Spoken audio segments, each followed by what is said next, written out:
嗱，中國人咧，我哋傳統上係以家為主嘅，個家咧對我哋每一個人都好重要嘅嚇，不單止係家，而家係家族嚇。所以中國人如果佢係一個嚟自一個好有富有嘅家族咧，做爸爸媽媽嘅當然佢喺遺囑裏邊咧，佢會指明咧佢嘅家產會留俾佢啲兒女嘅好多都係咁樣樣嘅，大部分都係咁樣樣嘅。因為中國人嚟講咧兒女好重要所以自己一生辛辛苦苦賺翻嚟嘅錢咧，當然要留翻俾啲兒女，希望佢哋能夠過得舒服盡量減少佢哋嘅痛苦，希望佢能夠因為有呢啲家產咧，能夠安安穩穩過一生咁樣樣我哋好多中國人咧都有咁嘅諗法嘅，但係似乎咧外國人有啲西人咧就未必有咁嘅諗法嘅喎。好多時咧西人嘅諗法就係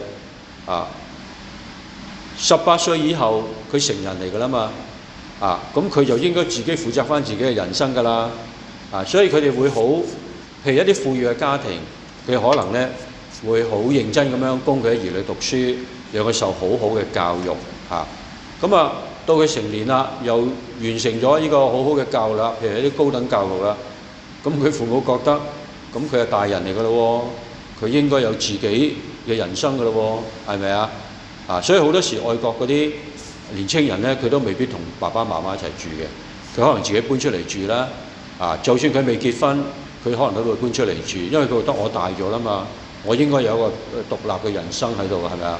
唔係成日黏住屋企咁樣樣嘅。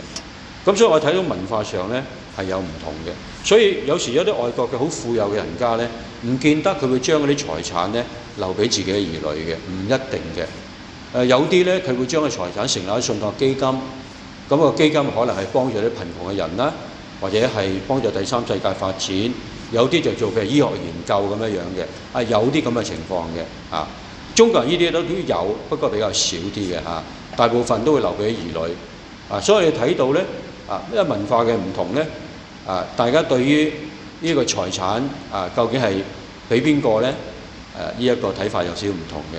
我最近睇到一則花邊新聞我唔知真唔真不過可能都係真嘅。不過我係喺嗰個網上睇到嘅。我哋咪有一個好出名嘅科學家叫楊振寧嘅，係咪啊？佢攞諾貝爾物理學獎㗎嘛。當然啦，佢係好出名嘅科學家嚟嘅。我哋知道咧，佢太太係過咗身嘅咁佢太太過咗身之後咧，佢同埋一個相當年青嘅都係科學家嚟嘅，就結咗婚我冇記錯名，應該叫翁帆好啦，咁過咗好多年之後咧，咁大家諗下，咦？佢會唔會咁錫佢第二任太太？佢將佢嘅遺產交俾佢咧？好似結果好似唔係喎。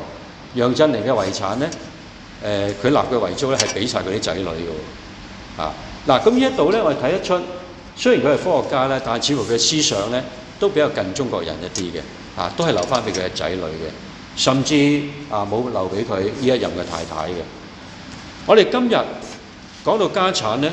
我哋講到今日呢一個古仔啦，喺今日個古仔裏邊咧，嗰個第二個嘅仔咧，表面上咧或者實際上咧都係一個唔係好生性嘅仔嚟嘅佢爸爸仲健在健康好好冇任何嘅所謂疾病有健康嘅死亡威脅咧，佢竟然要求分家喎。呢個咧就對中國人嚟講咧都係接受唔到嘅因為爸爸仍然健康咁好，你要求分家？呢個係對爸爸嘅大不敬嚟嘅喎不過佢爸爸好好 ，OK， 你要分家嘛？得，冇問題，我將你應屬一份，我分俾你咁當然啦，呢個細仔佢最想係乜嘢過翻嗰啲佢自己想過嘅生活啦。於是佢攞咗份家產咧去到遠方啦，係咪啊？日日荒淫到聖經講荒淫度日啦，係咪啊？即係睇咗佢嘅生活咧係唔檢點嘅生活嚟嘅過啲唔係幾檢點嘅生活。我哋知道咧，呢一個叫富二代啦，佢冇受過苦就得到咁多家產佢點樣識得珍惜啊？逢係一個人唔係因為用過自己嘅勞力好辛苦咁樣賺翻嚟嘅錢咧，佢係唔識得珍惜嘅，咁樣樣咁揮霍咯。使錢就唔使人教嘅，唔使上堂嘅，係人都識使錢㗎啦，最蠢嘅人都識使錢㗎啦。問題使得啱唔啱啫嘛？當然呢個細仔咧喺度不斷咁樣揮霍啦，係咪啊？佢當然佢唔識得點樣知慳識儉啦，好快咧就將佢龐大嘅分到嘅家產咧揮霍晒啦。點知咧佢真係唔好運，啱啱遇到呢個大荒年，欠收農作物欠收，咁咧又加上自己冇錢啦，又欠收咧，個經濟環境好惡劣啦，所以咧佢啊連食都冇得食啊，佢唯有投靠一個當地嘅一個農莊嘅人啦。咁個人話：哦，你養豬啦咁樣樣。但問題係咁樣樣啊，豬咧就一定有嘢食嘅，因為你唔俾嘢佢食咧，佢餓死噶嘛。咁賣唔到錢噶嘛。咁佢見到豬都能夠有豆莢食，佢都想食，不過唔好意思，嗰個主人咧看到你食嘅，你唔可以偷啲豬嘅豆莢食嘅。你食咗我哋豬嘅豆莢，我啲豬咪餓死咯。睇唔睇到啊？所以佢話：哇！我而家連豬食嘅豆莢都冇得食啊！我睇怕我會喺度餓死啊！嗱，原來人咧冇我哋生命裏邊，如果樣樣係平平穩穩，冇乜危機嘅話咧，我哋唔會反思我哋嘅生命嘅。我哋亦都唔會有任何嘅悔改，因為我哋人生好順利啊嘛，冇問題啊嘛。你睇個細仔就知啦。跟住爸爸住嗰陣時，從來都唔反思自己有冇問題嘅。跟住攞到錢之後咧，亦都唔覺得自己有問題，不斷咁嘅揮霍。到佢面對生死關頭啦，冇嘢食會餓死人嘅喎，饑荒喎，係咪啊？大荒年喎，遇到饑荒嘅話咧，佢面對生死嘅關頭咧，佢開始反映自己嘅生命啦。人就係咁樣，我哋叫做邊際經驗。人遇到一啲好困難嘅局面，可能係大病一場，可能好似個人咁樣係面對生死嘅掙扎，佢就可以反思自己嘅生命啦。佢先意識得到以前自己係錯得幾離譜。爸爸咁愛錫自己，自己竟然咧要求分家，跟住將爸爸俾我嘅身家咧揮霍晒佢。到今日啦，自己走投無路，面對呢個饑荒、生死邊緣嘅掙扎，無路可走。佢諗一諗，我點解要死喺呢度啊？我點解餓死喺度啊？我阿爸有幾多牛羊，幾多牲畜，有幾多僕人，幾多田地啊？係咪啊？點解我而家要喺度餓死啊？我寧願翻阿爸嗰度，我做翻個僕人。我知道我做錯咗，我係冇資格要求阿爸認翻我做仔噶啦。我冇資格，因為我真係唔配。我得罪咗天，我做錯咗，我得罪咗天主，我而家得罪咗父親。但我希望我翻到去咧，爸爸佢可能會鬧我，我會接受，因為我真係做錯咗。我希望佢收留我做個傭工，我替佢打工。我希望咧能夠咧繼續做翻人啫。嗱，於是佢咧決定咗之後咧，佢就翻屋企啦。我諗佢翻屋企嗰陣時咧，佢都會15、16個喎。諗下我翻到屋企點咧？一陣間啊，見到阿爸跟住圓談咁嘅面啦，跟住見到我咧又鬧我啦，多數會鬧我啦，係咪啊？不過我都要接受噶啦，因為係自己錯咗啊嘛。阿爸鬧我鬧乜都啱嘅，我咪俾阿爸鬧咯，係咪啊？佢可能會打我添，我俾佢打咯，係自己錯咗啊嘛。不過咧，我會求阿爸寬恕我，收留我做佢一個傭工，就算冇人工我都願意收留，只要咧佢照顧我嘅起居飲食就得噶啦。我願意冇人工都為咗爸爸做個傭工。即係我相信心裏邊咧千百遍咁喺度諗睇下點樣懇求到父親嘅寬恕。點知佢翻到去咧，未到屋企老遠見到阿爸喺度啦。見到阿爸咧，阿爸不但冇好似炎黃咁嘅口面啊，仲一見到佢咧，成個人咧開心到不得了，撲上去攬住佢，係咪啊？親吻佢，佢都好驚愕啊！點解會咁樣咧？係咪啊？點解阿爸唔鬧我咧？嗱，我哋睇到呢個細仔咧係經過呢個皈依嘅。點解咧？佢話我得罪咗天，亦都得罪咗你。你睇唔睇到啊？一個人如果佢冇經過呢個心靈嘅皈依咧，佢講唔出呢啲説話噶嘛。佢知道自己得罪咗天主，佢知道自己得罪咗父親，佢好清楚知道，所以佢自己都好慚愧，所以佢願意咧向爸爸坦白：我真係得罪咗你，我唔敢懇求你咧接納翻我做你嘅兒子，我冇咁嘅資格，我不配。但係我希望你能夠收留我做一個傭工。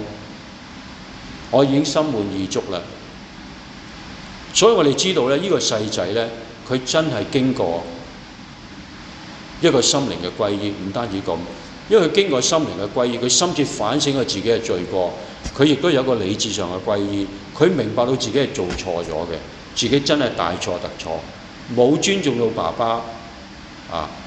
喺佢身體健康嗰陣時已經話要分家啦，跟住咧就完全都唔理爸爸，冇孝順到佢，離家出走，自己荒淫度日。佢好明白自己係做錯咗嘅，不單止係咁，不單止有呢個理智上嘅歸依，佢亦都有倫理上嘅歸依。當佢窮途潦倒嗰陣時，喺生死邊緣掙扎嗰陣時，佢明白到自己以前做得實在太錯，自己咁樣做法、咁樣生活咧係完全錯誤嘅。佢揮霍晒爸爸俾佢嘅財產，跟住荒淫度日，過一啲唔正常嘅生活、唔正經嘅生活。佢終於醒察到咧，呢一個咧係一個大錯特錯嘅，以前係大錯特錯。所以呢個第二個仔，佢經歷過心靈嘅歸依，佢深深感受到對唔住爸爸啊！佢對爸爸咧仍然有份愛喺度嘅，只不過咧佢覺得自己咧冇資格再做佢嘅仔，所以佢願意翻爸爸嗰度。佢亦都經過個理性歸依，佢知道自己做錯咗，佢亦都經過呢一個倫理上嘅歸依。佢睇到自己以前咧咁樣做、咁樣生活咧係一個罪惡嘅生活嚟嘅，所以佢嘅做法咧就係話佢回頭改過，佢希望得到佢爸爸嘅寬恕，得到佢爸爸嘅接納。佢知道佢冇資格做翻仔，但係最少希望爸爸接納佢咧做個工人啊。但我哋睇翻嗰個大仔咧，嗰個情況係唔同嘅。由於個古仔裏邊咧，個大仔係好仔嚟嘅。點解我哋知佢好仔咧？佢自己講嘅説話好清楚嘅，係咪啊？我從來都係冇違背你嘅命令，即係佢好孝順嘅，佢唔會忤逆佢爸爸嘅。佢爸爸要佢做嘅嘢，佢一定去好認真咁去做嘅。佢好辛勞咁樣啊，為爸爸工作，同埋咧佢冇提出任何要求嘅，因為佢話你從來都冇俾隻小山羊俾我。即係話咧，佢從來都唔敢要求爸爸俾任何嘢俾佢嘅。我哋知道呢個仔咧，實在係個乖仔嚟嘅，係個好仔嚟嘅，勤力啦、聽話啦、孝順啦。但係我哋睇到一樣嘢，當佢見到爸爸為個弟弟慶祝嗰陣時咧，佢好憤怒，佢覺得有冇搞錯？係咪啊？呢個曳仔，佢喺屋企嗰陣時已經唔聽你話啦。已經唔係好生性做人啦，佢跟住佢分咗你嘅家產，去揮霍晒啲家產，係咪啊？同啲娼妓揮霍晒你嘅家產，而家翻嚟，你不但冇責備佢，你仲將我最靚嗰隻肥牛犢即係牛仔啦，你仲將最靚嘅肥牛犢劏咗，歡迎佢翻嚟，為佢奏樂，為佢歌舞，歡迎佢翻嚟，有冇搞錯啊？我啊，阿爸。我咁多年啊，一路聽你啊，你講嘅説話我全部都聽晒，我冇忤逆過你，我辛勤勤為你工作，你連一隻山羊仔都冇俾過我，請我同啲朋友去大家慶祝下。但係呢一個曳仔，佢翻咗嚟，你不單冇責備佢，你竟然咁樣，係咪啊？咁即係話你當係乜嘢嘢咧？你睇唔睇到啊？由呢個大哥嘅反應，我哋知道咗幾件事。第一，佢根本佢冇真嘅愛佢細佬，佢將佢細佬視為一個外人啊，根本唔係自己嘅家人一樣。因為佢以前咧唔係乖仔，佢係曳仔，所以而家佢翻嚟咧，我不單止唔歡迎佢，我仲好憤怒。點解一個曳仔可以咁樣啊？點解我咁乖，我乜都得唔到啊？點解一個曳仔翻嚟就可以享受咁多嘢啊？你睇唔睇到啊？我哋睇到呢個大哥咧，對個細佬完全冇愛嘅，佢當呢個細佬係外人一樣。第二，我哋睇到呢個大哥咧，佢冇經過歸依嘅。點解咧？首先，佢唔愛佢弟弟，佢心裏邊根本對佢弟弟冇愛。第二，佢亦都唔了解自己父親，佢唔明白父親嘅心，佢唔知道父親嘅心係對佢兩兄弟都充滿愛嘅。佢唔了解父親對弟弟嗰份愛，佢甚至唔了解父親對自己嗰份愛，佢只係覺得自己父親對自己唔公平。個弟弟咁曳，但係父親對佢咁好，我咁乖，你一隻生人仔都唔俾我。其實佢完全唔了解爸爸嘅心，因為為佢爸爸嚟講，你睇個爸爸點講啊？你常常同我喺埋一齊啊！我所有一切都係你嘅。如果你想要一個山羊慶祝，你唔需要問我嘅，因為呢啲係你嘅財產嚟嘅。你中意慶祝乜嘢？你中意殺咗邊個山羊？你中意食幾多隻牛？你隨便啊，係咪啊？因為我嘅嘢就係你嘅嘢嚟噶嘛。因為你係我仔嚟噶嘛，我幾咁愛你啊！我有嘅嘢會俾晒你噶嘛，係咪度啊？個大哥唔了解爸爸個心啊！